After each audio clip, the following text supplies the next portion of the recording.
This deep dive, you really outdid yourself with this one. We're going deep into the world of Wim Hof. The Iceman. Yeah, the Iceman, exactly. Right. And you've got all this investigative journalism here right alongside like stuff that he's said himself. Right. And wow, it's quite the contrast. Yeah, it's a stark contrast for sure. Yeah, it is. Yeah, you've got this larger than life figure known for these incredible feats and these like icy extremes. I mean, he climbed Everest in his shorts. I mean, come on. Come on. This guy's like a real life superhero, and he's built this global following around this idea of, you know, conquering your inner demons through these intense physical challenges. Right, and he's hanging out with Oprah. Exactly. This guy's the real deal. Yeah. So what's the contrast here? What did these investigative pieces find?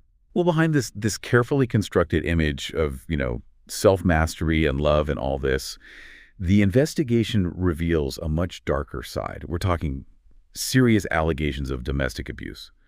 And not just like isolated incidents either.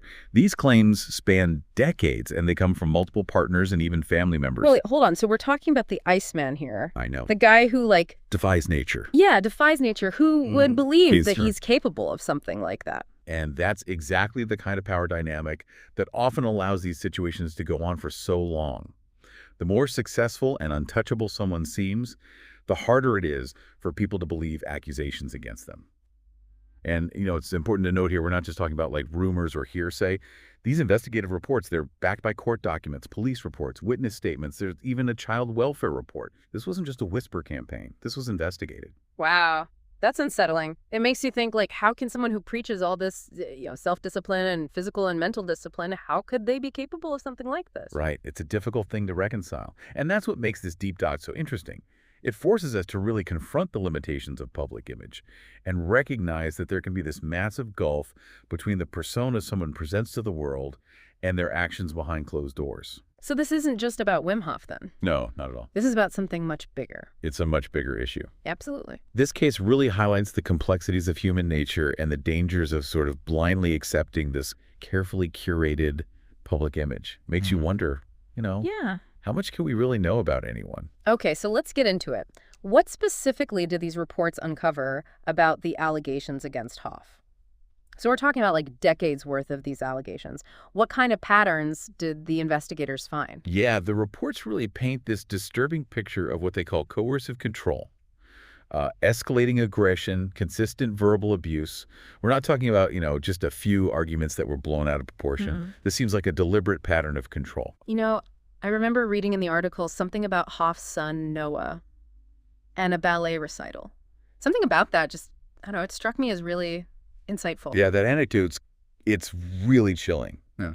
The allegation is that Hof demanded Noah skip his ballet recital to watch him do an ice walk. Wow. And this wasn't just like a casual request either. Apparently Noah had already expressed fear and anxiety around his father's behavior.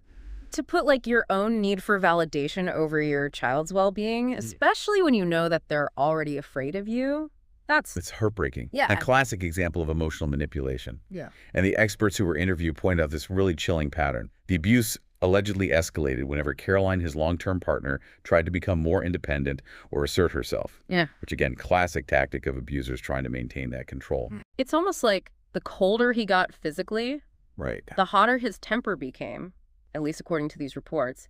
And tragically, you know, that seems to align with other accounts, especially from Caroline herself.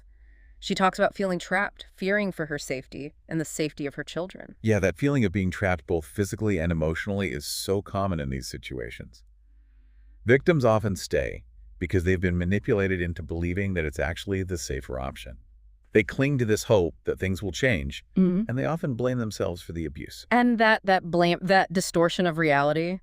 It was mentioned that Hof tried to justify some of his behavior by bringing up his own past traumas. Exactly.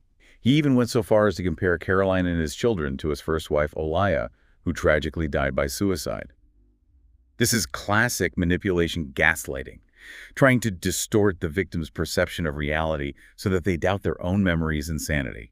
It's so insidious to use such a tragic event to deflect responsibility, and it's heartbreaking to think about the lasting impact that this has had on everyone involved. Absolutely. The article specifically mentioned Noah being diagnosed with PTSD as a result of his childhood experiences. Yeah. This wasn't just like a messy divorce. These are serious long-term consequences stemming from the alleged abuse. And it's kind of wild through all of this. His career just kept blowing up. Like, the more successful he got, it seemed like, the harder it was for these accusations to stick. Yeah, and that really speaks to the power of public image and the systems that often protect these kinds of behaviors, especially when someone has power or influence.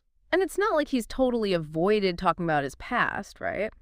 But from what I read, his side of the story doesn't quite line up with what these investigative reports found. You're right. In several interviews, he's either straight up denied or really downplayed the abuse allegations. He's even gone so far as to paint himself as the victim. Wow. Which, yeah, it's a stark contrast to the image he presents publicly. This big advocate for love and self-mastery. It makes you wonder if that persona almost became a shield. You know, a way to deflect from those accusations. It's definitely a pattern we see. Admitting to these kinds of things, especially when you've built a brand on vulnerability and overcoming adversity, it can feel like career suicide. But that denial, it only protects the abuser. It doesn't do anything to help the people they've hurt. And for the people who have come forward, that denial must be incredibly difficult to deal with. Absolutely. To find the courage to speak out, only to be met with denial and minimization, it's like a whole other level of pain. It invalidates their experiences, makes it even harder to heal and move on. So where does this leave us?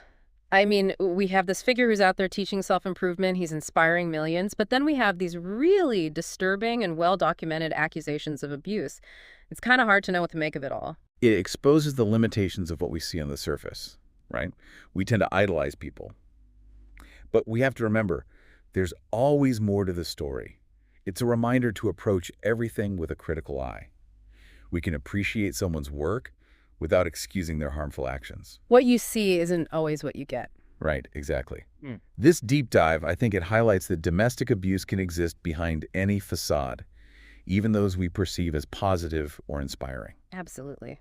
And for anyone listening who might be going through something similar, please know that you're not alone and your experiences are valid. There are resources available to help. And for the rest of us, let's be mindful to listen with open hearts and critical minds, especially when people in positions of power are involved. You've given us a lot to think about today. Thanks for the deep dive. Always a pleasure.